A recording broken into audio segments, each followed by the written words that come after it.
কথা শেষ করে লোক তাইলে এখানে আমাদের দাদা জান আছে। দাদা না আপনি একটু কিছু যদি বলতেন, আমাদের লাইভে আছি প্রায় 300 জন মানুষ। আচ্ছা, আলহামদুলিল্লাহ, আসসালাতু আসসালামু আলা সাইয়্যিদিল আম্বিয়া ওয়াল মুরসালিন ওয়া আলা আলিহি ওয়া আসহাবি আজমাইন।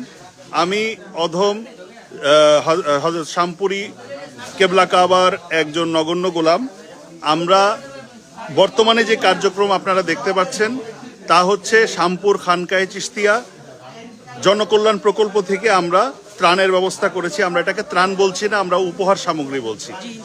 এবং সবচেয়ে বড় কথাটা হচ্ছে যে আমরা যেই কারণে উদ্বুদ্ধ হয়েছি এই কাজটি করার জন্য তা হচ্ছে আমরা চিশতি, আমাদের চিশতিয়া সিলসিলার প্রধানতম দুটি শোগল খাজা গরিব নওয়াজ, যিনি আমাদের চিশতিয়া তরিকার ইমাম, তিনি একটি কথা বলেছেন যে কোনো রসম রেওয়াজের মাধ্যমে আমাদের সিলসিলায় মারেফাত হাসিল করা যায় না।